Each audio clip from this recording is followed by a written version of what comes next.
some remarks, and he's really eager to take your questions, okay? Thank you. Thank you, Jamie. Thank you all for being here today. I appreciate the opportunity to come here to Boone and to have an opportunity to share some thoughts with you. And just picking up on what Jamie said, we did leave at 5:30 Eastern Time yesterday morning and packed up 3 carloads. We have Karen and the kids. We have 7 kids, and we had my sister-in-law and my niece who wanted to come along for the first leg of the trip, and because we're going to be we ended up in Oskaloosa last night. We're staying at a farm. They have a little cabin that they rent out, and so we're got it all bunking together in lofts and things like sort of piled up on top of each other. But it's cozy and it's fun, and so the kids are going to get a little sense of Iowa farm life. And for the first week before we head into Des Moines and sort of get geared up a little bit more for the straw poll coming up on August 13th. But we got in just at sunset last night, and so it was a long day, but a good day. And now the kids are. One of my sons was supposed to join me for the 2-day trip. I'm going to be in Sioux City tonight, staying overnight, and then heading back this way the next day. And please come on in. Thanks for joining us. And I was supposed to have my 15-year-old son joining me, but I couldn't get him out of bed this morning. It was a little bit too much of a trip yesterday, and we stayed up late last night. And in fact, last night we got in just at sunset, and right next to the cabin is a few rows of sweet corn. So the farmer told us that the sweet corn is in, so we went out there and pulled the sweet corn off and stuck it in a pot of water, and we had a real treat when we came in last night. So it was a good night. Everybody's getting settled today, and I'm running around while they're settling and going to the grocery store and doing all that sort of stuff. And then tomorrow night we're going to get together. We have a house party in Des Moines that I'll be meeting them at, and rejoining them for the rest of the week. And we'll be for the next 3 weeks. I think we have about 50 meetings of this type over the next few weeks. Just getting out and meeting Iowans and getting a chance to share my thoughts of what's at stake in this election, and why you guys play a very important role. I always say to the folks of Iowa, you gave us the President of the United States, so now you have a responsibility to give us the antidote. Now, I know a lot of folks are saying, it wasn't me, but you and your neighbors, I should say, gave us this president. And so now it's the opportunity for the folks on the other side of the aisle to give us a strong candidate who can go out and take it to the president and take it to and talk about the issues with some authenticity. I think that's what voters are looking for in this election. They're looking for someone who is telling it to them straight and who has a record of doing so. Someone that they can look at and trust to say what they say what they believe, and they do what they say. And if there's a differentiator, we want to know, why are you running? Why aren't you? What's you're concerned about the field? I'm running because I've got the track record of someone who's been a consistent, authentic conservative for the entire time that I've been in the House and in the Senate when I served there. I served in Washington, D.C. at a time when it wasn't easy to be a conservative, and I stood up on moral cultural issues. I stood up on the economic issues, on fiscal issues, as well as national security issues, and was consistently, authentically conservative over the course of that time, in some cases to the political detriment, representing a state like Pennsylvania, which is certainly not a conservative state. In the last 6 years I was in the Senate, I was a national leader on conservative causes, and that didn't go over well in a bad election year in 2006. But I never wavered, and I think we need to elect someone, not someone who says they're going to do something that has no track record, not someone who has a mixed track record of positions as well as in their time in public life, but someone who's fought the battles in the cauldron where it has to be fought, and someone who's shown the leadership to get things done. That's one of the other differentiator for me, is that I've been able to get things done, conservative things, like ending a federal entitlement. Paul Ryan's plan has everybody talks about the Medicare and part of it, but the biggest areas of savings are in means-tested entitlement programs, Medicaid, food stamps, housing assistance, education training programs. All of those are means-tested entitlements that we need to, by and large, get out of Washington, D.C. Washington should not have been in that business in the first place. These are state functions, and we need to get these programs, end the federal entitlement, get the money back to the states, and let the states manage these programs.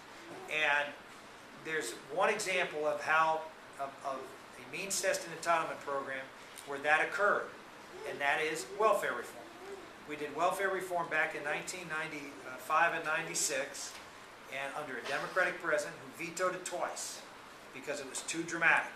What did it do? It ended a federal entitlement to welfare. And it block granted the money back to the states and took a lot of the bells and whistles and strings off and said, states, here are the parameters, here are the conservative principles that we believe are necessary, and we set broad principles and we let the states manage it. A work requirement and a time limit. Okay? We ended the federal entitlement and we said the state, you have to put a time limit on welfare for able-bodied, and it has to be a work requirement if you can't find a job. Everything else, pretty much everything else, we sort of let the states manage the program, but we put some general parameters. We need to do the same thing. And the reason I mentioned welfare, I was the author of the welfare reform bill when I was in the House in 1993 and 94. It was part of the Contract for America, if you remember that. We had 10 planks in it. One was welfare reform. I was on the Ways and Means Committee, and I was the principal author of it. When I came to the Senate, I was the floor manager of the bill in 1995 and 96, and I helped work out the compromises at the end. Yes, compromises. We didn't compromise on the time limit. We didn't compromise on the work requirement. We did compromise on a couple of things we needed to get the bill signed by President Clinton, which was to provide a little bit more child care support for those moms who were working. Now people say, well, that was a bad deal because you shouldn't have compromised. Well, you got to compromise at some level, but you don't compromise your principles. We ended the federal entitlement. We required work, and we put a time limit on welfare. Those were the things that we wanted to accomplish. We stuck to those core principles, and you compromise around it. There's some other things we got that we thought were good, some things like paternity establishment and fatherhood programs that we thought were good. And there's some things that I wasn't particularly crazy about, some additional transportation funding, things like that. So that's where you compromise on the edges. You don't compromise at the core. And that's where I would go back to what's going on in Washington today, and then I'll stop and take questions. What we need to do is focus on the core in this debate that's going on in Washington. What's the core? We need to stop government overspending. We have to stop the government spending more than it takes in, and this dramatic great rate of growth in government in our country. Those are the two core principles. Stop deficit spending. Two, stop the growth of government as a percentage of GDP. What's the answer? How do we solve that? I've been saying for months that what we need to do is pass a balanced budget amendment. That will solve both of those problems. It will require a balanced budget, in other words, stop deficit spending, and the balanced budgets amendments that are being kicked around in the House and Senate yes, you have to balance the budget, and you can spend no more than 18% on government. In other words, government can be no more than 18 cents of every dollar spent in America, the entire economy. So it's 18% of GDP is gross domestic product. So if you take the entire economy, government can only comprise 18%. That's under the Constitution. So what do we do? Well, that, by the way, is the average since World War II, is 18%. So if we require it to be balanced and require it to be limited, what have you accomplished? You accomplished everything you need. Now, can we compromise on spending cuts today? Yes, in my opinion. I'm happy to compromise on spending cuts today if 7 or 8 years from now, when the balanced budget amendment is enacted, we have to get to this number. So today matters less to me if tomorrow we know the Constitution requires us to get there. Okay? And so President Obama doesn't want to cut anything. He just doesn't want to cut anything. He believes that if he had his way, if the public would go for this, he would be out saying we need more government. We need to spend more. He'd be for stimulus 2, 3, 4, and 5. Because that's what he believes is the answer to getting this economy growing. We saw it as not. He doesn't care what the facts are. He cares what he believes. It doesn't matter that it failed. He thinks it failed because we didn't spend enough. If you would ask, I'm sure the economists who advised him on doing the first one, that's what they're saying. So we have to understand the president, and Harry Reid's another example. Harry Reid says he's going to come up with $2.5 trillion of cuts. Let me assure you, they're phony.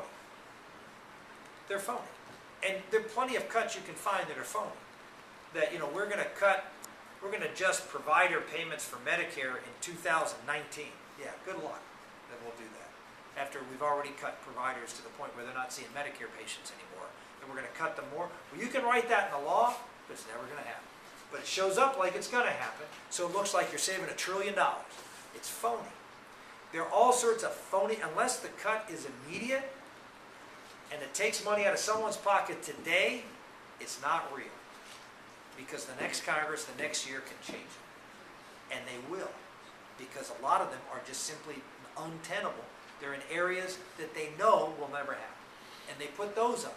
Or they have what's called phony baselines, where it's supposed to grow here and we're going to make it grow here when it wasn't ever going to grow that fast anyway. So those are the kinds of things that you'll see from all these games that are being played. That's why I've said, stop playing the games, get to a balanced budget and draw your line in the sand there, because that gets you to the principles. And here's the interesting thing, Democrats vote for balanced budget amendments. They have in the past. In 1995, we came within one vote, and it was a Republican who switched. We had over a dozen Democrats who voted for the balanced budget amendment back in 1995. And I can tell you, they weren't any more conservative then than they are now. But they also realized that you can't sustain this dramatic growth in government. Now, so I throw that out to you as someone who's been a principled conservative, but also a practitioner. And it's great, and I know a lot of people are attracted to folks who go out and make great pronouncements. I'll never vote for a debt ceiling increase. That means that we're going to have to cut 42% of the budget in the next few months. Does anyone believe cutting 42% of the budget is a good idea in the next few months? I don't know of anybody, right, left, center, up, down, anybody who's looked at what, whether this is a reasonable course for our country to take to make those kinds of dramatic cuts. We didn't get to a $1.5 trillion deficit in 1 year. You can't solve it in a few months. And to say, we're not going to increase the deficit to force government to cut spending sounds good, gets a big applause line for people who are mad at Washington, but it's not effective leadership. And so I would just share that you've got someone who understands what effective leadership is and what limited government and conservative policies can be accomplished to really fundamentally change Washington. And that's why I'm out here and I'm doing this, because we need to elect a strong, principled conservative in the primary who can rally the entire Republican base. National security conservatives, social conservatives, and economic conservatives. I have shown the ability to rally all because I'm foursquare on all those issues and have experience and leadership and accomplishments in all of these areas no one else does.